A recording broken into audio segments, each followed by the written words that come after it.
안녕하십니까. 즐거운 토요일 아침 주식싹쓸이 진행을 맡은 박혜미입니다.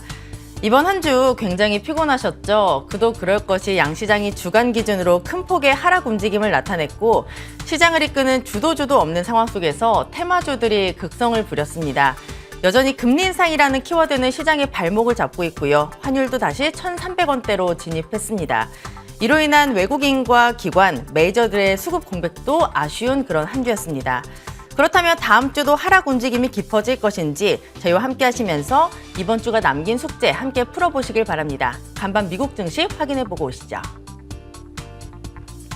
간밤 미국 증시는 각국의 중앙은행들이 긴축을 계속함에 따라 경기 침체 우려가 강해지며 하락했습니다. 그간의 긴 상승세를 마무리하고 숨고르기 하는 모습인데요. 다우는 0.6%, 나스닥은 1%, S&P 500은 0.7%의 하락세를 보였습니다. 거래소도 체크해 보시죠. 네, 거래소는 주간 기준 2% 넘는 깊은 낙폭을 보이며 꽉 찬 음봉으로 한 주를 마무리했습니다. 현재 2,600선과는 이미 꽤나 멀어진 상황이고요. 올해 13조 원 넘는 자금을 쏟아붓던 외국인들은 이번 주 내내 매도 포지션을 유지했습니다. 다만 단기 고점이다라는 인식에 따른 차익 매물이다라는 분석이 나오고 있습니다. 힘들었던 이번 한 주, 어제 종가는 2,570.1포인트에 마감했고요. 코스닥도 확인해 보시죠. 네, 코스닥은 거래소 대비 그나마 좀 덜 밀렸습니다. 주간 기준 1.48% 하락했지만 5일선은 이탈하지 않고 지지받았습니다. 이번 한 주 하루 제외하고 외국인들은 코스닥에서도 매도 공세를 펼쳤는데요. 그래도 870선은 지켜내면서 어제 종가 874.84포인트에 마감했습니다.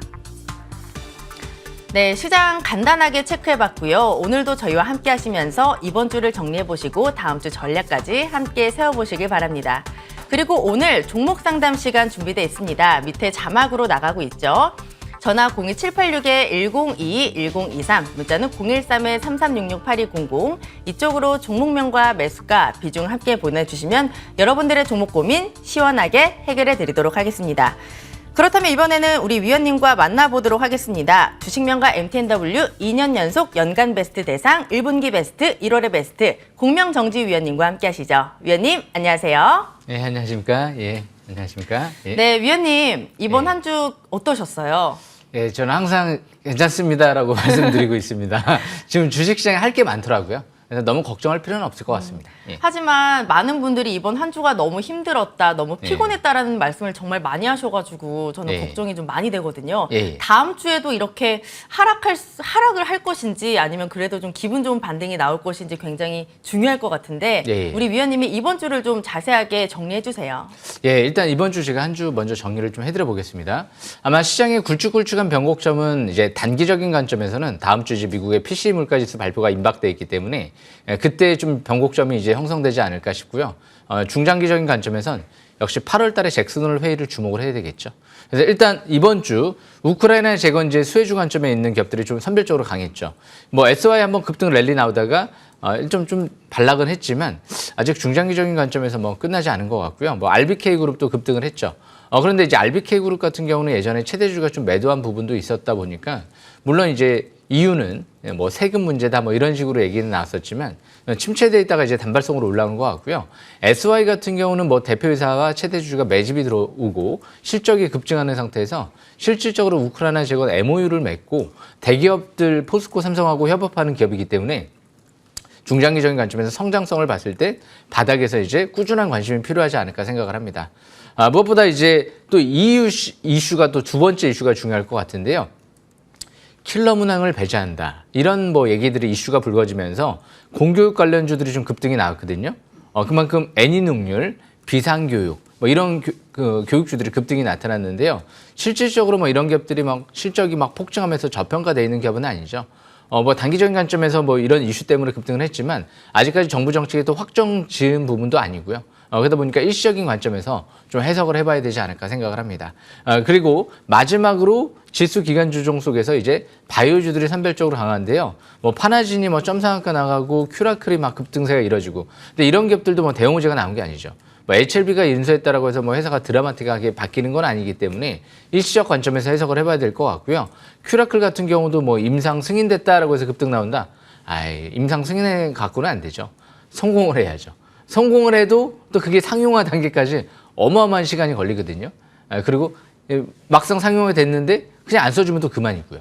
그러니까 역시 바이오주들은 굉장히 좀 불확실한 부분이 있어요. 그러니까 초보 투자자분들은 너무 급등할 때 추격 매수는 안 하시는 게 좋지 않을까 생각을 합니다. 지금 약간 코가 좀 간지러워서 재채기가 나올 것 같은데 혹시라도 재채기가 나온다 하더라도 양해 부탁드리겠습니다.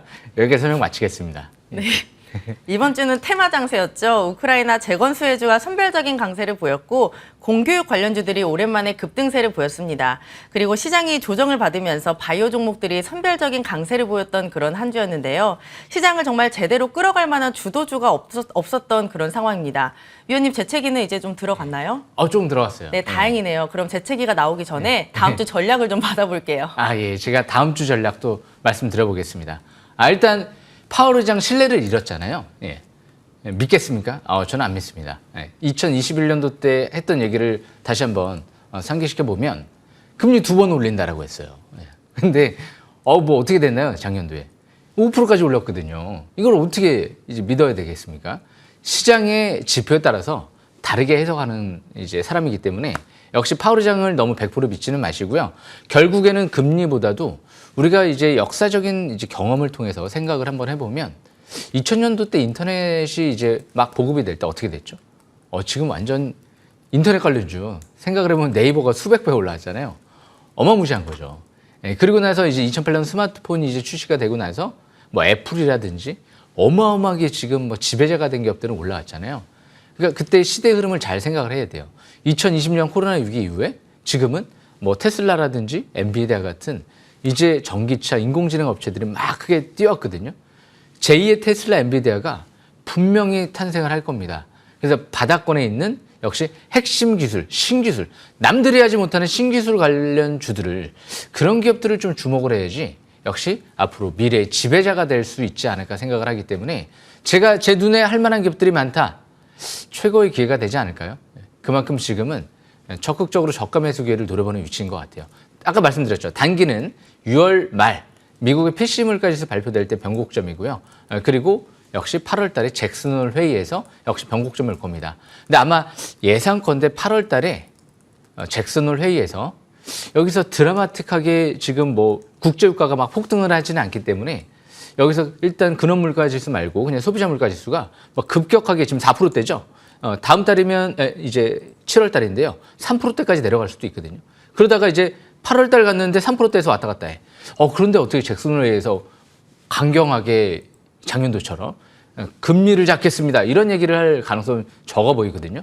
근원 물가 지수도 통상 한 6개월 정도 민간 통계 이후에 이제 정부 통계에 나올 때 6개월 뒤에 좀 이제 나올 가능성이 있다 보니까 지금 미국의 손성원 교수도 그런 얘기를 했죠. 임대료가 이제 크게 둔화되고 있다.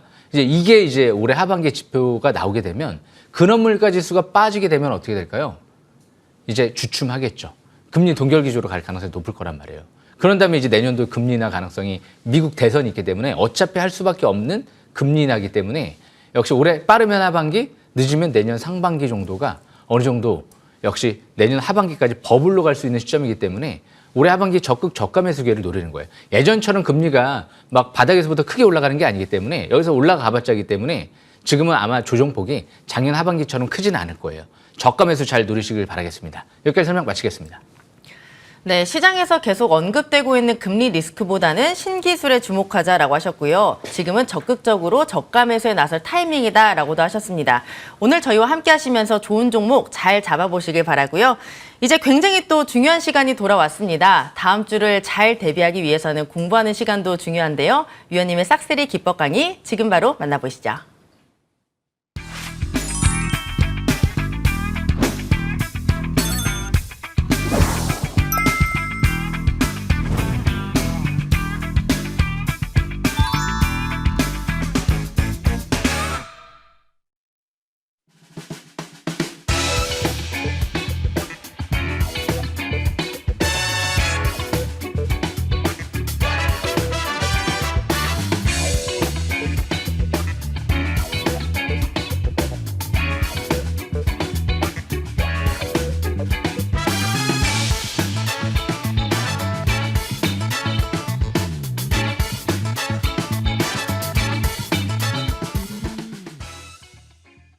예, 금일도 주식 싹쓸이 열심히 준비해왔는데요. 이 바닥 싹쓸이 주식 투자법. 이게 바로 주식 싹쓸이인 것 같아요. 그리고 역시 독점적인 기술을 확보한 기업들을 주목을 해라. 제가 항상 이제 입버릇처럼 얘기하는 부분이 이거죠. 예, 그리고 주식의 90% 이상은 수급이다. 이런 얘기를 좀 해드리고요. 그래서 일단 오늘 준비한 내용, 핫 이슈가 중요할 것 같아요. 예, 두 번째, 지난주에 이어서 두 번째 이제 핫 이슈, 관심주를 좀 점검을 해보려고 하는데요. 일단은 핫 이슈가 하반기 역시 DR텍이 나오지 않을까 예상이 됩니다. 그만큼 이제 제가 바닥에서 이 자리죠. 5월 초반, 그리고 역시 여기서 이 721선 부근에서 두 번에 한번 급소를 노려봤는데요. 역시 721선 부근은 주식 싹쓸이 가장 또 중요한 지표 중에 하나죠. 그리고 나서 지금 랠리가 한번 나오고 지난주 금요일 날이 변곡점이었어요. 전저점을 깨고 내려가느냐, 지지받고 올선 회복하느냐. 뭐 특별한 공시는 안 나왔습니다. 그런데 6월 23일 날 주식 매수 선택권 행사 공시가 나오는 부분을 보고 수급에 변화가 있네. 이날부터 좀 급등하지 않을까? 진짜 급등을 하더라고요. 그래서 역시 주식의 90% 이상은 수급이다. 수급 체크가 굉장히 중요한 거죠. 그래서 항상 대부분 12 전환할 때 뭐 주가가 하락하지 않을까 생각하시는 분들이 있는데 세력들이 바보는 아닌 만큼 대부분 그때 호재를 터뜨리고 또 급등을 하면서 뭐 이득 실현 물량이 나오든지 아니면 보유라든지 그런 경우가 더 많거든요. 이 12 행사 단가랑 또 이 현재가랑 큰 차이가 없을 때는 더더욱 그렇고요. 그래서 제가 DR텍을 여기에서 이제 1,900원대에서 본전 부근인데 거기서 주식 매수 선택권 행사를 하죠. 그러다 보니까 거기서 뭔가 나오지 않을까.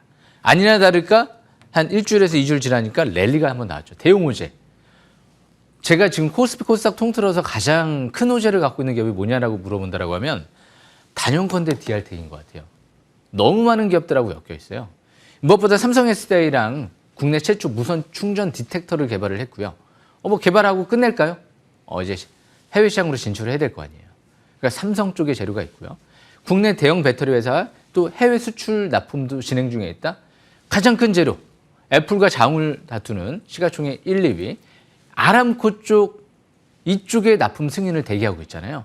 그리고 뭐 쉘, 쉐브론, 글로벌 석유 업체들부터 시작해가지고 그리고 대형 선박 업체부터 시작해서 뭐 얘기가 안 나온 게 없는 것 같아요. 그리고 마지막으로 오스템 임플란트가 지분 투자를 하고 나서 세계 빅3 업체에 치과용 CT 업체에 딕테터를 공급을 대규모로 추진 중에 있어서 증설을 준비하고 있다. 미 FDA 승인을 대기하고 있다. 뭐 이 정도면 재료의 끝장판 아닐까요? 조선, 뭐 화학, 뭐 IT, 뭐 안 엮인 게 없잖아요. 배터리까지. 그러다 보니까 아직 재료가 안 나왔어요. 완벽하게 다. 그런 상태에서 오스템 임플란트가 7월 달이면 이제 11일 행사를 할 수가 있고 그리고 무엇보다 이 전환 우선주를 보통주로 전환할 수 있는 시점이 될 수도 있는 시점이 왔거든요. 물론 전환 안 할 수도 있죠. 그런데 전환을 만약에 했을 시에는 단일 최대 주주가 변경이 될 수도 있기 때문에 그래서 계속 주시를 좀 할 필요성이 있죠. 그건 이제 부가적인 부분인데 그래서 대부분 또 대형 M&A 되는 기업들이 또 크게 날아가는 경우가 많거든요. 뭐 우회 상장돼서 크게 날아가는 경우도 있고요. 예전에 대표적인 게 셀트리온이죠. 5월 캠으로 우회 상장되고 나서 쫙 점상가가 한 10번씩이 나갔죠. 그래서 이 기업은 지금 이제 21선 회복이 됐다고 하면 이제 다음 주에는 추가 반등을 강하게 노려볼 수 있는 위치에 있다. 역시 최대주 임원 작정하고 들어온 이 5월 달에 4월 달에 이 세력은 지금도 안 빠져나갔습니다. 신용 물량이 많았기 때문에 최근 들어 쭉 눌러줬던 것 같아요. 그래서 신용 물량은 대신 아진산업도 그렇고요. 결국엔 갈 기업들은 참고사항이에요. 나중에 안 빠지면 쭉 올리면서 신용 물량을 떨궈내는 경우도 있어요. 신용 때문에 고점에서 물린 사람들 철컹할 거 아니에요. 덜컹. 철컹이 아니라 덜컹이죠. 덜컹할 거 아니에요. 그럼 위에서 쭉 올라갈 때 이제 매도를 해야 되겠죠. 그래서 더 이상 떨어지지는 않을 것 같아요. 이제 이전 저점 부분이 딱 중요한 변곡점이었는데 지지받고 방향을 돌려놨다라고 보시면 될 것 같습니다. 이제 21선 돌파는 추가적인 반등을 기대하는 위치에 있다. 지금도 이제 앞으로도 이전 저점 이탈되지 않는 상태에서 추가 반등 노리시면 될 것 같습니다. DR텍 올해 가장 레전드 종목이 될 수도 있지 않을까 생각을 하니까 축하드리고요. 그리고 두 번째로 CIS. CIS 같은 경우에도 최근 들어 제가 작정하고 설명드린 기업이죠. DR텍 어떻게 됐죠? 작정하고 100% 가까이 올라갔죠. 지금 CIS 같은 경우는 여기 721선 돌파할 때 여기가 급소였죠. 그리고 나서 여기 두 번째 급소였고요. 그리고 나서 지금 여기서 721선 바로 위에 있어요. 작년도 기억나시나요? 이 황아리툼의 이 수학을 제가 13,000원대에서 15,000원대에서 강추해드리고 3만 원대가 넘어가는 기염을 토했죠. 자그마치 300%가 넘어가는 상승세가 나왔는데 이 CIS 같은 경우는 이 수학하고 버금갈 정도로 재료가 크죠. 어떻게 보면 더 좋을지도 몰라요. 이 수학은 전고체 배터리 소재 하나밖에 없습니다. 하지만 이 CIS는 이 삼성 SDI랑 국책과제를 진행하고 전고체 배터리 생산 설비, 조립 장비부터 해서 고체 전해질 황아리툼 소재까지 같이 투트랙으로 볼 수 있는 기업이거든요. 그런데 이 수학은 제가 알기로는 뭐 삼성 SDI랑 국책과제를 한 것 같은데 LG 쪽이랑은 별로 얘기가 안 나왔어요. 근데 CIS는 심지어 LG부터 해서 국내외 유수 업체들과 고체 전해질과 전고체 조립 장비를 협의 중에 있다. 이게 벌써 2년 전에 설비 투자 들어갈 때 얘기가 나왔던 거거든요. 그러다 보니까 올해 삼성 SDI가 전고체 배터리 파일럿 테스트 공장이 완공이 된다, 상반기. 이 이슈가 있는 거죠. 핫 이슈. 전고체 배터리는 결국에는 가장 게임 체인저라고 볼 수 있는 시점, 이제 산업이기 때문에 가장 중요한 이 배터리 쪽에서도 업종 중에 하나거든요. 그래서 CIS는 SFA가 11,000원대에서 인수했죠. 그리고 나서 SFA가 인수하고 이제 예전에는 포스코 기술 투자에도 지분 투자를 유치했었어요. SFA가 지금 왜 인수를 할까요? 이 기업을 그냥 전극 제조 장비 이거 하나로만? 아니겠죠. 전고체 배터리를 염두에 두고 인수하지 않았을까요? 왜? 작은 돈이 들어온 게 아니잖아요. 큰 돈, 2,200억이 들어왔기 때문에. 그리고 나서 최근 들어서도 12 인수를 계속해요. 지분을 20억 더 늘리고 있어요. 그러니까 좋은 시그널이라는 거죠. 그러니까 단 하나의 지금 전고체 배터리 관련주를 할 수 있는 기업을 본다? 전 CIS 말고는 없는 것 같아요. 국내에서 유일하게 전고체 배터리 조립 장비부터 해서 생산 설비 그리고 고체 전해질까지 같이 공급할 수가 있고 국내 유수 업체들과 협업을 할 수 있는 상태에서 아직 전고체 배터리 석경 AT나 이수학은 뭐 과일 국면인데 이건 아직 밀집돼 있잖아요. 721선 부분. 그렇기 때문에 이것밖에 없는 거죠. 그런데 지난주 금요일 날 10회 행사 공시가 나오기 시작을 했어요. 뭐죠? 수급의 변화가 있을 때 주가가 변화가 있을 수가 있다. 10회 행사가 10,000원대에서 이거 나오고 30% 먹고 이거 끝날 것 같지는 않거든요. 물량도 아직 12만 주밖에 안 되고요. 10일을 이자율 0%로 발행했었어요. 그때 당시 12 투자 들어가면서 시설 투자한다라고 얘기가 나올 때 굉장히 좋은 조건으로 발행을 했다는 거죠. 그렇기 때문에 여기서 지금 밀집 국면에서 확 밑으로 가기보다는 수급의 변화가 있다. 뭔가 중요한 시그널을 보내고 있는 게 아닌가. 이제 5일선 회복이 되면 추가적인 반등을 노려볼 수도 있는 위치에 있다. 이렇게 판단하시면 될 것 같습니다. CIS, 제가 2020년도 때 코로나 위기에 올 때 가장 2,000원대에서 바닥에서 이 종목을 벌써 2년 전부터 계속 리듬을 이어나갔던 기업이기 때문에 잘 보셔야 될 것 같습니다. 제가 가장 위기가 왔을 때 가장 먼저 픽했던 기업이에요. 그 부분 참고하시면 될 것 같고요. 그리고 세 번째 같은 경우 DIC가 또 있죠. 이 DIC 같은 경우가 이 720선 여기 바닥권이었죠. 그리고 쭉 올라갔죠. 제가 4월 4일 날 온라인 장중 공개 방송을 하면서 아침 8시부터 해서 15시 30분까지 하루 종일 얘기해 드렸던 기업이에요. 4월 4일 장중에. 그리고 나서 최근 들어서도 하루 종일 얘기한 것 같아요. 그리고 나서 이제 주가가 쭉 올라가죠. 그러니까 제가 이런 얘기를 요즘에 올라가기 전에 많이 했었었죠. DIC 걱정하는 게 쓸데없는 걱정하는 거고 DIC 조정 걱정하는 건 신뢰다. 신뢰, DIC에 대한 신뢰입니다. 라고 말씀을 드렸죠. 그런 관점에서 봤을 때 지수의 지금 조정을 이겨내죠. 연기금 쪽에서 매수가 계속 들어오고 있어요. 그런데 상반기 중으로 첨단 로봇 전략이 정부에서 발표가 임박돼 있다. 그렇기 때문에 굉장히 중요한 부분 중에 하나죠. 왜? 로봇 감속기까지 개발을 완료했습니다. 그리고 이제 부회장으로 승진하셨죠. 최대 주가 김정열 부회장님. 주총에서 얘기를 했잖아요. 로봇 감속기 개발 완료했다고. 그럼 개발을 왜 했을까요? 삼성, LG 쪽에 보여주려고? 아니죠. 1참역 회사는 현대차잖아요. 열심히 만들어서 현대차한테 보여주려고 만들지 않았을까요? 당연한 거죠. 그런데 4월 달까지 최대 주주의 증여, 그리고 최대 주주의 계열사 지분 매입, 그리고 대표이사 자녀부터 해서 친인척들의 지분 확대, 뭐 이런 부분들을 봤을 때 그러면 악재가 나올까요? 자회사 지분까지도 미국과 중국의 지분을 자회사 100억, 300억, 막 자회사 지분도 막 늘리고 있어요. 좋은 징조라는 거죠. 시그널. 이 종목은 지금 여기에서 뭐 매도를 논할 시점은 아닌 것 같아요. 시간이 나니까 또 올라오죠. 이 종목의 지지권은 일단 단계는 6,000원대 같은데요. 바닥에서 급수를 노려들었습니다. 4,000원대에서. 5,000원대에서도 비싸지가 않았기 때문에 강추를 해드렸던 거고요. 6,000원대도 비싸지가 않았어요. 네. 그런데 7,000원대, 물론 비싸지는 않은데 강추는 한 번, 두 번, 세 번 해드렸다는 거. 그리고 나서 이날이었죠. 올선 회복하는 날. 이제는 추가 반등을 기대하는 위치에 있다. 10,000원 이상까지도 한번 노려볼 수 있을 것 같아요. 지금은 실적 발표가 임박돼 있습니다. 7월 달 현대차를 시점으로 해서 8월 달에 중성주까지 이어질 텐데 가장 안심을 해볼 수 있는 업종 자체가 자동차 부품주인 것 같아요. 아진산업도 그렇고요. 실적 대비 너무 저평가되어 있기 때문에 대부분 아직 공장이 준공되지 않은 상태에서 지금 이 정도 실적이 나온다는 건 충분히 10,000원 이상의 가치도 노려볼 수가 있다. 폐배터리 영업이익으로만 1,000억 정도를 차후에 전망을 하고 있는 것 같고요. 그리고 무엇보다 로봇 감속기는 덤이죠. 그리고 전기 구동 모듈 아직 시작도 안 했습니다. DRC 추가드리겠습니다. 그래서 앞으로 중요한 거는요. 독점적인 신기술을 확보한 기업들이 중요한 것 같아요. 이 기업도 전기 구동 모듈이라는 원천 기술 확보에 주력을 하고 있으면서 폐배터리 또 원천 기술도 확보하면서 역시 이전에 제가 설명드렸던 CIS 같은 경우도 전고체 배터리 조립 장비, 고체 전해질, 독점적인 원천 기술을 확보하면서 역시 이 DR텍 같은 경우도 남들이 따라할 수 없는 원천 기술을 확보하면서 시장에서 지금 주목을 받고 있는 거죠. 근데 이런 기업들이 아직 주포, 수급, 이탈도 없고요. 재료도 끝나지 않은 상태에서 중장기 꼭대기권이 아니기 때문에 DR텍 아직 월봉 차트는 보여드리지 못했지만 중장기 아직 밀집 국면에서 걸어 터지고 가고 있고요. CIS도 마찬가지예요. 밀집 국면이에요. 20개월 이평선 이제 막 돌파하고 있고 DIC도 마찬가지예요. 월봉 차트를 보면 이제 장기 평선 뚫고 이제 위로 가려고 하는 모습이에요. 그래서 항상 주식은 바닥에서 중장기 바닥에서 저가 매수 기회만 노려볼 수 있는 기업을 주포 세력들이 들어온 부분을 종목들을 포착하시면 지금은 오늘 제가 다음 주 싹쓸이 전략 뭐라고 말씀드렸죠? 금리 덮어두시고요. 그 지수 덮어두시고요. 신기술 확보한 종목에 주목을 하시면서 미래를 M10W 대상방송과 같이 준비하시면 좋은 기회가 올 겁니다. 여기까지 설명 마치겠습니다.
믿고 보는 위원님의 기법 강의였습니다. 다음 주에도 기대해 주시길 바라고요. 종목 상담 이제 시작해 보도록 하겠습니다. 밑에 자막으로 나가요. 전화 02786-1022-1023, 문자는 013-3366-8200. 이쪽으로 종목명과 매수가, 비중 함께 보내주시면 여러분들의 종목 고민 시원하게 해결해 드리도록 하겠습니다.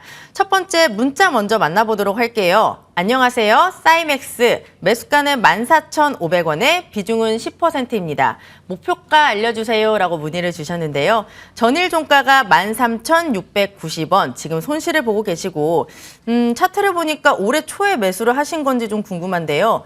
이 종목 같은 경우에는 반도체 장비 사업을 하고 있고 어제 장비 섹터가 강했는데 이 종목은 사실 최근에 주가가 좀 지지부진했습니다. 위원님.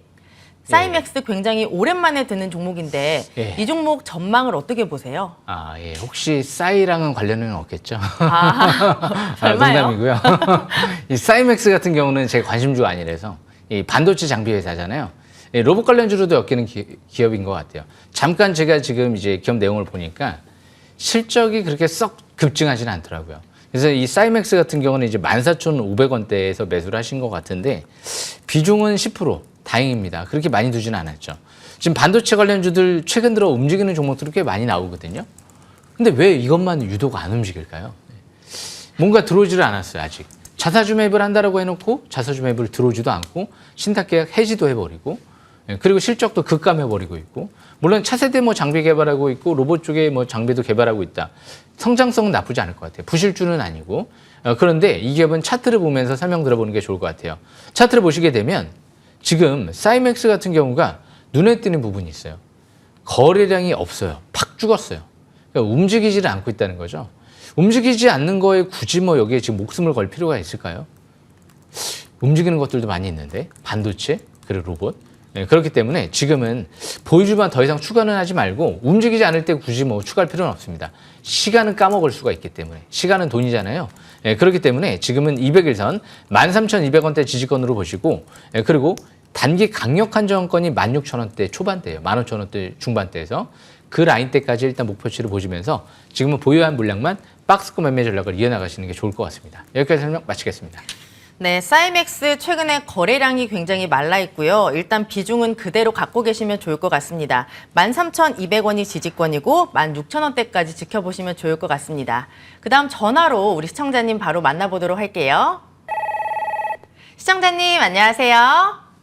안녕하세요. 네, 안녕하세요. 반갑습니다. 네, 우리 시청자님 어떤 종목 봐드릴까요? DIC요. DIC요. 매수가는요? 6,500원에 10%요. 6,500원에 10%. 네. 네, 지금 수익을 좀 보고 계세요. 네. 네, 축하드리고요. 우리 시청자님, 이 종목 언제 사셨어요? 얼마 전에요. 얼마 전에요. 네. 혹시 저희 방송 보고 사셨나요? 네네. 네, 그러면은 이 종목 정말 문의를 잘 주신 것 같은데 제가 위원님께 빨리 여쭤봐 드릴게요. 잠시만 기다려 주세요. 네, 위원님, 네. DIC. 아까 우리 위원님이 기법 강의 때 또 잘 네. 짚어주셨던 종목으로 제가 기억을 하고 있는데 네. 지금 수익을 보고 계시고 최근에 고점을 터치했고 여전히 그 부근에서 움직임을 보여주고 있어요. 우리 시청자님 잘 사신 건가요? 예, 제가 지난주에도 DIC는 관심주로 강추를 해드린 것 같은데요. 뭐 수익이 나셨으니까 좋게 말씀드릴 수는 있는데요. 제가 바로 차트를 보면서 설명 들어보겠습니다. 이 DIC의 최고의 기회가 있었어요. 그날이 3월 9일에서 4월 4일. 제가 딱 바닥에서 주식 싹쓸이는 721선 부근에서 급소를 노리는 거거든요. 그러면 이 급소를 못 노렸다. 미처 이 바닥에서 주식 싹쓸이 여기 발굴할 때 보지를 못했다. 그러면 어디에서 봐야 되냐면 원래 주식은 첫 5일선 회복하는 날. 2023년도 5월 말 그리고 제가 지난주 강추해드렸다고 또 말씀을 드렸죠. 6,000원대도 아직 비싸지 않은 것 같거든요. 왜냐면 재작년 같은 경우 6,800원대에서부터 해서 대표이사 자녀 이름 앞으로 주식을 막 사놓더라고요. 그리고 나서부터 역시 6,000원, 5,000원, 4,000원대까지 지속적으로 장난 매수가 들어왔기 때문에 6,000원대도 또 실적을 봤을 때는 앞으로 미래 성장성 봤을 때는 비싸지가 않겠다. 그러면 지난주 제가 토요일 날 말씀을 드렸다. 그럼 언제 봐야 될까요? 2023년도 6월 19일 날 종가 5일선 회복 그리고 아래꼬리 소양선. 주식은요. 첫 5일선 회복하고 아래꼬리 소양선 딱 나올 때가 급소예요. 그럼 이제 그때 보는 게 원래 가장 좋은데 그때도 못 봤어요. 그러면 이제 마지막으로 5일선 터치할 때 보는 게 맞아요. 6월 22일 날 또 시가 이하 5일선 근접시하는 시점이 6,370원. 그때가 또 급소다라고 볼 수도 있죠. 그래서 6,300원대 원래 보는 게 뭐 단기적인 관점에서는 또 매수급소로 볼 수 있는데 약간 좀 애매한 위치에서 사신 거죠. 그러니까 물론 이제 이 기업을 제가 10,000원 이상까지도 지금 전망을 하고 있기 때문에 좋은데 너무 그게 좀 아쉽다는 거죠. 왜? 원칙대로 지금 못 하고 있으니까. 바닥도 못 찾았고 첫 5일선 회복하는 날도 못 했고 이제 조금 늦게 그냥 시가의 5일선 근접시 뒤늦게 좀 어느 정도. 그나마 다행스러운 건 시가상으로 추격을 한 건 아니고 시가의 5일선 터치할 때 어느 정도 근접하는 구간에 샀다는 게 좀 긍정적인 부분 같고요. 제가 아까 월봉 차트를 못 보여드렸는데 지금 딱 월봉 차트를 보시게 되면 제가 왜 2023년도 3월, 4월 달 여기서 주목을 했냐면 중장기 하단 추세 부근에서 돌아가면서 쓰리바닥 시연하면서 맨 밑에 보시게 되면 파라볼릭이 4월 달부터 상승 기조로 전환되는 시점이었거든요. 20개월의 평 첫 돌파. 월봉 쓰리바닥 추세 돌파. 어우, 너무 이쁘잖아요. 월봉 상단 추세를 봤을 때 일단은 저 상단 추세가 9,200원대 가 있어요. 9,200원대에서 9,000원대 중반대. 그래서 그 고점 이제 돌파 여부가 중요할 것 같아요. 근데 이런 기업들은 이제 전기 구동 모듈 사업 2025년도 때부터 본격화될 거고요. 그리고 전기차 배터리 쪽에 폐배터리 사업이 1,000억 가까이 전망을 하는 부분이 이게 한 수년에 걸쳐서 이제 전망을 하는 거란 말이에요. 뒤에 어느 정도. 물론 이제 지금은 전기차 감속기랑 그리고 이제 로봇 감속기도 차후의 미래 성장성. 근데 2, 3년 뒤에는 이 대표이사가 이제 언론 인터뷰를 통해서 밝힌 내용이죠. 2, 3년 뒤에는 매출이 3, 4배 가까이 뛸 것 같다. 그럼 매출이 3조가 넘어간다는 거예요. 지금은 매출이 7천억대인데 어마무시한 거죠. 그렇기 때문에 지금은 뭐 이런 기업들을 뭐 추격 매도할 필요는 없을 것 같고요. 오히려 조정 시 저가 매수 비중을 항상 좀 높이는 전략 쪽으로 가시면서 중장기적인 관점도 괜찮고 단기적인 관점도 로봇 감속기와 그리고 전기차 감속기 실적 발표 재료가 있기 때문에 단기나 중장기나 다 나쁠 것 같지 않습니다. 강력 홀딩 전략이 필요할 것 같습니다. 여기까지 설명 마치겠습니다. 네, 우리 시청자님 문의 굉장히 잘 주신 것 같아요. DIC 조정 시 저가 매수하고 일단 갖고 있는 물량은 강력 홀딩하자라는 전략을 주셨으니까 잘 참고해 보시길 바랄게요. 감사합니다. 네, 고맙습니다. 네, 그다음 또 우리 시청자님 또 바로 전화로 만나보도록 하겠습니다. 시청자님 안녕하세요. 예, 안녕하세요. 네, 안녕하세요. 네. 네, 우리 시청자님 어떤 종목 봐드릴까요? 현대제철이요. 현대제철이요. 매수가는요? 예, 예. 35,000원이요. 35,000원의 비중은요? 예, 100%요. 비중 100%요? 예, 예. 그러면 지금 손실을 좀 보고 계시거든요. 아, 뭐, 괜찮습니다. 괜찮으세요? 예, 예. 아유, 굉장히 화통하신데, 그럼 우리 예. 시청자님 이 종목 언제 사셨어요? 뭐, 뭐, 이번에 좀 올라갈 때. 올라갈 때요? 그래가지고, 예, 그래가지고 이번에 좀 이렇게 조정 나왔었죠. 그러면 이거 비중을 100% 담으셨는데, 이 종목 예, 예. 왜 이렇게 많이 담으셨어요? 아유, 지금 종목 상담 하신 분이 옛날에 그 현대제철 네. 한번 수혜해서 한번 샀죠, 뭐. 아. 그래, 한번 38,000원에 팔아가지고 또 샀어요, 이걸. 아, 수익을 한번 내셨어요? 네, 내고, 다시 또 들어갔죠. 100% 아. 쳐가지고 내고 다시 또 내려와서 샀는데 이제 내려갔죠. 그러면 이번에도 수익을 좀 내실 수 있도록 저희가 진단 잘 해드릴게요. 잠시만 기다려주세요. 예, 감사합니다. 네. 우리 시청자님이 굉장히 화통하신 것 같은데 이미 이 종목으로 수익을 한번 보시고 다시 들어가셨대요. 지난주에도 이런 상담이 있었던 것 같은데 그러다가 물리셨거든요. 그랬어요? 지금 우리 시청자님도 이러신 것 같은데 현대제철 어떻게 또 수익을 또 낼 수 있을까요? 저는 이렇게 화통하신 분이 좋습니다. 일단 주식은 조금 손실을 볼 때 손실 보더라도 명분과 이유를 토대로 잘 손실 봐야 되거든요. 그래야지 나중에 가고 추가를 할 수도 있고. 그래서 저는 잘하시고 있다라고 말씀드리고 싶어요. 왜? 이 현대제철은요. 현대차 쪽이 계열사인데 일단 수소 쪽의 사업도 확대하고 있는 기업이고요. 근데 지금 자산 가치 대비 너무 저평가돼 있어요. 실적 그래서 샀습니다. 네, 그리고 실적 대비도요. 너무 저평가돼 있어요. 작년 실적 대비도 저평가. 원래 예상 실적은 일단 경기 둔화와 함께 좀 감소할 걸로 예상은 되지만 그래도 퍼가 5배도 안 될 정도의 저평가예요. 그러니까 말이 안 되죠. 그러니까 이런 기업들이 지금 차트를 보면서 제가 설명드려볼게요. 차트를 보시게 되면 지금 이전 저점 부분이 최근 들어 32,000원대 정도가 여기가 좀 바닥권으로 많이 형성이 됐어요. 그러니까 제가 볼 때는 이제 거의 다 오지 않았나 예상은 돼요. 강력한 지지권. 물론 이제 또 깼다 갈 수도 있는 거고 깼다가 또 못 갈 수 있는 거지만 지금은 기간 조정 국면 속에서 거래량이 뭐 어마어마한 대량 거래가 시현되면서 막 떨어지는 게 아니기 때문에 악재가 나온 게 아니거든요. 근데 요거를 보셔야 돼요. 차트를 볼 때 월봉 차트를 딱 보시게 되면 2020년도 때 바닥권에 있을 때 파라볼릭이 막 상승 기조로 전환되면서 랠리가 나왔죠. 기조가 돌아가는 거예요. 그리고 나서 2021년도 때부터 기조가 꺾였어요. 하지 말았었어야 돼요. 2021년도 때부터 계속 꺾였잖아요. 그런데 2023년도 때부터 해서 밑에서부터 돌아가기 시작을 하네요. 여기서 이제 위로 올라가게 되면 20개월 평선을 돌파하는 거죠. 그리고 다시 MACD가 빨갛게 상승 기조로 전환될 수도 있고요. 그런데 진짜 또 눈에 띄는 부분이 하나 더 있습니다. 맨 밑에 보시게 되면 이 스토캐스틱 지표가 밑에서부터 이렇게 막 이제 돌아가는 시점에서부터 쭉 랠리가 나왔죠. 그리고 나서 2021년도 하반기부터 맨 밑에 보시게 되면 스토캐스틱 지표가 50 밑으로 꺾이기 시작했어요. 그런데 지금부터 다시 50까지 올라왔잖아요. 그렇기 때문에 역시 중국 같은 경우도 추가 부양 정책 얘기가 나오고요. 하반기 또 이제 인프라 투자 확대와 함께 전반적으로 내년도 이제 금리 인하까지 가게 되면 역시 다시 철강, 원자재 가격이 들썩거릴지 모르거든요. 그러니까 저는 지금 철강이라든지 알루미늄, 구리 뭐 이런 관련주들이 지금 바닥권에 있을 때가 어떻게 보면 이제 내년도를 생각하면 굉장히 좋은 기회인 것 같거든요. 항상 버블에서는 원자재를 조심해야 되고요. 반대로 바닥권에 2020년 코로나 위기 왔을 때도 그때 막 알코아라든지 뭐 원자재 관련주도 바닥에 있을 때 막 몇 배씩, 열 몇 배씩 갔잖아요. 현대제철도 마찬가지고 코로나 위기 터지고 12,000원대에서 6만 원까지 갔단 말이에요. 그러니까 지금도 내년도를 생각하면 지금 바닥권에서 지금 내년도 생각 만약에 하게 되면 4만 원 정도 가능성이 있나요? 4만 원요?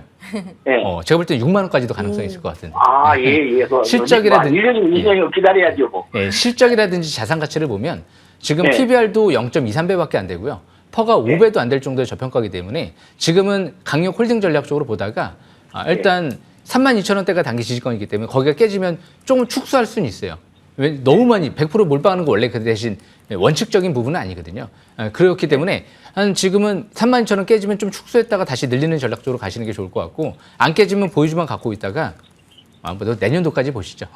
6만 원대까지 한번 접근해 보시는 것도 좋지 않을까 생각을 합니다. 감사합니다. 뭐 4만 원 정도 되면 괜찮습니다. 예, 감사합니다. 내년에 감사합니다. 예. 네, 주식은 정말 화통하신 분들이 잘하시는 것 같습니다. 이번에도 꼭 수익 많이 내실 바라고요. 강력 홀딩하자. 다만 32,000원이 깨지면 비중을 축소하자라고 하셨으니까 잘 참고해 보시길 바라고요. 주가 6만 원까지 좀 기다려 보시면 좋을 것 같아요. 네, 종목 상담은 여기서 마무리 지어 보도록 하겠습니다. 다음 주에도 진행될 예정이니까 그때 또 많은 참여 부탁드리고요. 저희는 잠시 뒤에 돌아오겠습니다.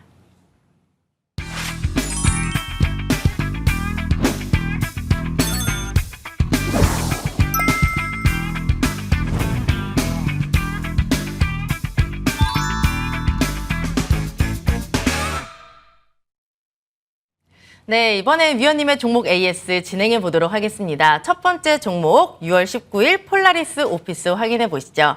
이번 주 시장이 흔들렸지만 이 종목은 최고가 기준 9%가 넘어가는 수익률을 기록했습니다. 제가 궁금해서 이 종목의 차트를 좀 길게 놓고 봤거든요. 진짜 예전에 2009년대 2만 원대까지 갔던 그런 종목이에요. 그렇다면 지금 구간이 엄청 바닥권이 아닌가라는 생각이 드는데 위원님이 이 종목을 점검해 주시는 이유가 있겠죠. 예, 이 폴라리스 오피스는 지금 이제 네이버 클라우드랑 손잡고 생성형 AI 문서 플랫폼을 이제 상용화를 지금 준비 중에 있는 거거든요. 올해 지금 베타 테스트 다 끝났어요. 6월 달에. 이제 3분기 들어가면 신제품이 나올 예정이란 말이에요. 근데 요즘에 네이버 클라우드가 삼성이랑 AI 쪽에 협업하고 있잖아요. 근데 글로벌 시장에 진출 얘기가 나왔어요. 근데 최대주가 지분을 늘리고 있단 말이에요. 4월 달에도 12행사를 통해서 2억 정도 더 늘렸거든요. 그러니까 좋은 시그널인데 무차입 경영을 하고 있는 기업이기 때문에 회사는 탄탄하단 말이에요. 어느 정도 지금 최근 들어 셀바스 AI 지분 매각하면서 수백억의 순이익도 났고요. 대신 지금 아직 결정은 안 됐어요. 왜냐하면 이게 생성형 AI 문서 플랫폼이 글로벌 시장에 진출해서 통하느냐. 통하면 저리 가라죠. 뭐 셀바스 AI 저리 가라죠. 그렇게 되는 거고 글로벌 시장에서 통하지 않으면 뭐 그때는 어느 정도 이제 경계를 해야 되겠죠. 그 시점이 아마 올해 한 3분기나 4분기 정도면 윤곽이 나올 거기 때문에 지금은 일단 단기적인 관점에서 차트를 보시게 되면 3,000원대 이탈되면은 일단 경계권이다라고 보시면 될 것 같고요. 3,700원에서 3,900원 이 라인대가 돌파가 이뤄지게 되면 사상 최대 거래량 고점을 뚫어버리는 거기 때문에 본격 상승 전환을 기대하는 거죠. 그렇기 때문에 지금 박스권 장세를 매매 전략을 이어나가시는 게 좋을 것 같아요. 3,000원, 3,800원대. 그리고 조금 더 이제 지지권을 좀 넓게 잡으면 2,900원대가 21선이거든요. 웬만하면 또 그 라인 때는 2,900원대가 마지막 지지권이에요. 그러니까 그 부분 꼭 명심하시면서 만약에 제 방송을 듣고 2,900원 정도에서 잡았다. 혹은 3,000원 초반대에서 잡았다. 그럼 별로 부담이 없잖아요. 그렇기 때문에 지금은 아직 방향성이 명확하게 결정은 안 됐기 때문에 지금은 점진적 추가 반등을 노리면서 일단 도전해보는 전략이 좋지 않을까 생각을 합니다. 최대주는 지분을 늘려놨고 회사는 좋아지고 있으니까. 여기까지 설명 마치겠습니다. 네, 폴라리스 오피스는 3,000원이 이탈되면 경계하자라고 하셨고요. 박스권 매매 전략 잘 펼쳐서 대응해 보시길 바랍니다. 그 다음 종목도 바로 볼게요. 3월 13일 DIC입니다. 최고가 기준 63%가 넘어가는 수익률을 기록했습니다. 차트 보니까 계속 우상향하면서 이번 주 수요일에 고점 터치를 했고요. 지금도 고점대에서 가격이 형성돼 있고 어제도 6.8%의 슈팅이 장중에 나오기도 했습니다. 지금 주가가 어느덧 7,000원대까지 올라왔는데 위원님, 이 종목 계속해서 주가 위가 좀 열려 있을까요? 예, 저는 지금 종목 AS를 할까 말까 고민을 해봤어요. 왜요? 할 필요가 없을 것 같아가지고. 너무 좋아서요? 예, 그만큼 제가 이제 그런 얘기 많이 해드렸었잖아요. 이 로봇 감속기 재료가 나오면 점상한가도 기대해 볼 수 있지 않을까라는 생각도 해보고 있는 거거든요. 왜냐하면 현대차가 로봇 감속기에 굉장히 관심이 많아요. 왜냐하면 원가의 로봇 원가의 40%를 차지하다 보니까 이 부분이 어느 정도 내재화되지 않으면 이익률이 좀 줄어들 수가 있거든요. 그러다 보니까 요즘 로봇 감속기 업체들 지분 투자 설과 함께 뭐 SBB테크가 10,000원짜리가 뭐 수만 원까지 갔잖아요. 그런데 실적이 없단 말이에요. 하지만 DIC는 전기차 감속기 이미 독점적으로 이미 수주하고 있는 기업이기 때문에 로봇 감속기도 수년 전부터 개발을 했기 때문에 이미 개발까지 완료했다는 건 양산 단계 준비했다는 건 향후에 현대차 쪽의 얘기가 분명히 나올 가능성도 있지 않을까 그렇게 보여지거든요. 최대 주주가 왜 지분을 늘려놨을까요? 기본적으로 악재는 없을 것 같습니다. 지금은 역시 전기 구동 모듈이 상용화되는 이제 2024년, 2025년도 때부터 기대감을 갖는다라고 하면 지금이 시작점이 아닌가 생각을 합니다. 조정시만 주포는 6,000원, 5,000원, 4,000원대까지 계속 들어왔던 부분이 있기 때문에 6,000원대에서 4,000원대까지는 지속 저가 매수기만 노리되 이제는 그 밑으로는 안 내려올 것 같은데요. 추가 반응 노리시면 될 것 같습니다. 예. 네, DIC는 조정 시 4,000원대에서 6,000원대 매수하자라고 하셨는데 그 아래로는 안 내려올 것 같다라고 하셨으니까 좀 잘 참고해 보시면 좋을 것 같아요. 그 다음 종목도 하나 보겠습니다. 3월 20일 아진산업인데요. 최고가 기준 거의 130%에 가까운 수익률을 기록했습니다. 이 종목 주셨을 때 가격대가 거의 3,000원대 초반이었거든요. 지금 최고가가 6,830원. 지금 고점 대비 조금 내려오긴 했지만 여전히 수익은 두둑하게 챙기고 있습니다.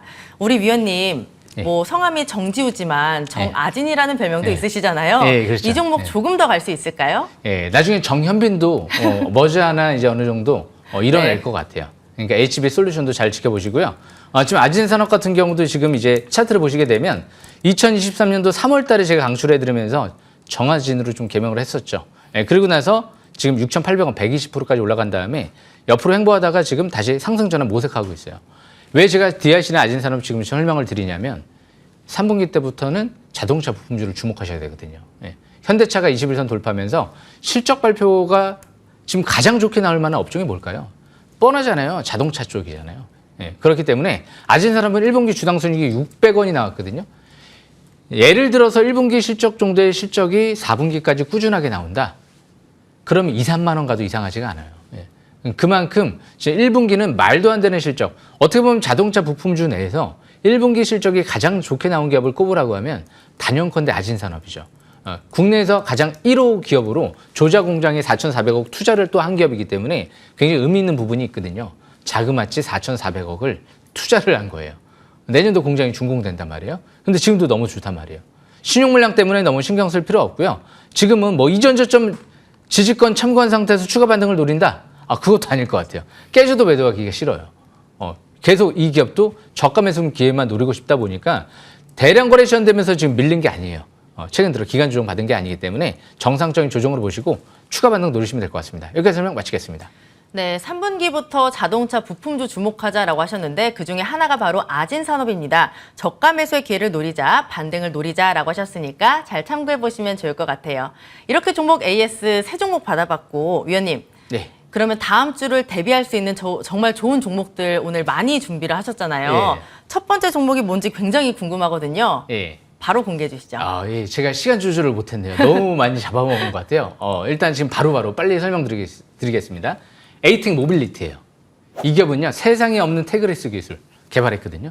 이제 앞으로 지하철에서 그냥 쑥 지나가면 결제가 되는 시스템을 지금 상용화 테스트를 진행 중에 있는 것 같아요. 우이 신설선, 인천, 이 티머니 쪽에 유지보수 독점 사업자다 보니까 앞으로 택시, 버스 뭐 이런 데 독점적으로 앞으로 공급할 수 있는 기업이다 보니까 굉장히 중요한 기업 같아요. 세상에 없는 기술을 확보하고 앞으로 로봇 관제 시스템까지 개발하고 있으니까 자세한 설명 들으실 분들은요. 온라인 방송 오전 9시에 들어오시게 되면 제가 자세한 설명 드리겠습니다. 여기까지 설명 마치겠습니다.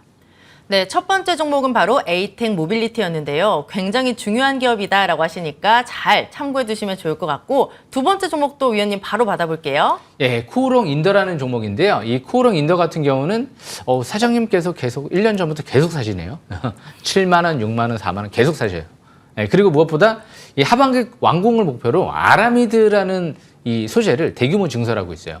공장에 쌓아둘 틈이 없다. 족족 팔려나간다. 지금 이 아라미드 같은 경우가 5G 광 케이블부터 시작해가지고 뭐 타이어부터 해서 전기차부터 해서 다양하게 많이 쓰인다고 하거든요. 차트가 아직 바닥권에 있는 것 같습니다. 자세한 설명은 온라인 방송 오전 9시에 설명드리겠습니다. 여기까지 설명 마치겠습니다. 네, 두 번째 종목은 바로 코오롱 인더였습니다. 아직까지 바닥권에 있다라고 하셨으니까 잘 기억해 두시면 좋을 것 같고, 위원님 세 번째 종목도 바로 받아볼게요. 네, 지금 제 레전드 종목이죠. 네. 다시 들고 왔습니다. DR텍이 예사롭지 않네요. 100% 이상 아직 배가 많이 고파요. 아침에 떡을 좀 먹었는데 그래도 배가 고파요. 주스도 좀 먹었지만 그래도 더 배가 고파요. 더 먹어야 될 것 같아요. 그래서 이 DR텍 같은 경우도 앞으로 지금 주포가 들어오고 나서 안 빠져나가잖아요. 계속 공시를 확인하고 있거든요. 그만큼 재료가 제가 볼 때는 수천 개 되는 지금 코스피 코스닥 종목 중에서 가장 크고 많은 것 같아요. 그래서 21선 돌파한 만큼 이런 대응 전략도 앞으로 온라인 방송 설명드리겠습니다. 여기까지 설명 마치겠습니다. 네, 항상 배고픈 우리 위원님의 종목 바로 DR텍이었습니다. 레전드 종목인데 다시 한번 기대해 보시면 좋을 것 같고요. 그 다음 종목도 바로 체크를 해보죠. 예, 아진산업도 또 들고 왔어요. 예, 아진산업도 너무 저평가되어 있다고 했잖아요. 예, 조정마다 사고 싶어요. 예, 아진산업 같은 경우는 바닥에 있을 때 최대주도 들어왔고요. 무엇보다 이 정도 실적이면 10,000원 이상의 가치도 있는 것 같아서 늦지 않았습니다. 열심히 저는 저가 매수에만 주력을 할 겁니다. 자세한 설명 들으실 분들은요, 온라인 방송 들으시게 되면 제가 자세히 설명드릴 예정이니까요, 극도로 가장 저평가되어 있는 아진산업, 이 3분기 때까지 계속 주목을 하셔야 될 것 같습니다. 여기까지 설명 마치겠습니다. 네, 종목 바로 아진산업이었습니다. 우리 위원님이 조정 올 때마다 사고 싶다라고 하셨는데 잘 기억해 두시면 좋을 것 같고요. 이번에 마지막 종목입니다. 사실 마지막 종목이 주인공이잖아요. 예. 정말 좋은 종목일 것 같은데 위원님 바로 어떤 종목일까요? 또 들고 왔어요. 작정하고 설명드리는 CIS. CIS. 예, 제가 지난주에도 마지막에 소개해드린 것 같은데요. 그만큼 전고체 배터리가 중요하다는 거죠. 제가 2020년 3월 24일, 아직도 그 날짜를 기억하는데요. 그때 당시 제가 가장 먼저 금융위기가 왔을 때 가장 먼저 사고 싶었던 종목 중에 하나였었거든요. 그게 2,000원대죠. 지금 들고만 있어도 아직도 한 6배, 7배 올라가 있는데 아쉽죠. 그때 50%, 100% 가까이 또 수익 내고 그때 나왔던 것 같은데 지나고 나니까 이렇게 되죠. 이제는 놓치지 않을 겁니다. 지금 이제 놓치면 안 될 것 같아요. 그만큼 전고체 배터리 이수와 석경 AT 먼저 팀 만큼 가장 숨은 보물이 여기 숨어 있는 것 같거든요. SFA가 2,200억을 들여서 왜 인수했을까? 그 생각을 곰곰이 하면서 왜 이제 시행사 물량이 나오기 시작을 할까? 이제 뭔가 때가 되지 않았을까? 왜? 삼성 SDI의 전고체 배터리 공장이 완공을 임박 두고 있기 때문에, 그래서 이런 기업들도 이미 2년 전부터 시설 투자가 이미 다 들어가고 3분기부터 공장 증설 효과가 나올 예정이다 보니까 역시 CIS 자세한 설명 드릴 테니까요. 놓치지 마시고 바로 온라인 오전 9시에 들어오시길 바라겠습니다. 여기까지 설명 마치겠습니다. 네, 위원님이 이 종목을 계속 강조하시는 이유가 있겠죠. CIS 잘 참고해 보시길 바랍니다. 지금 유튜브에서 많은 분들이 굉장히 시간이 빨리 가서 아쉬워하시는데 이런 네. 분들을 위해서 또 우리 네. 위원님의 무료 공개 방송 준비돼 있잖아요. 예. 어떤 내용일지 설명해 주시죠. 예, 지금 제가 이제 2년 연속 대상 방송을 타고 그리고 상반기에도 지금 압도적으로 지금 베스트를 좀 달성을 하고 있는데요. 올해 3년 연속 대상 도전해 보겠습니다. 어렵겠지만 열심히 하시는 분들은 항상 성공하실 겁니다. 열심히 바닥에서 발굴을 해드릴 테니까요. 바닥에서 많은 설명 참고하시면 될 것 같습니다. 네, 주식명가 MTNW 2년 연속 연간 베스트 대상 1분기 베스트, 1월의 베스트, 공명정지위원님의 무료 공개방송 잠시 뒤 9시부터 시작이 됩니다. 포털 검색창에 MTN 밴드로 검색을 하시고요. 위원님의 사진을 누르면 함께 하실 수 있으니까 많은 관심 부탁드리겠습니다. 네, 주식싹쓸이 저희가 준비한 소식은 여기까지입니다. 주말 잘 보내시고요. 저희는 다음 주 열심히 준비해서 찾아뵙도록 하겠습니다. 위원님과 함께 인사드릴게요. 위원님, 주식싹쓸이!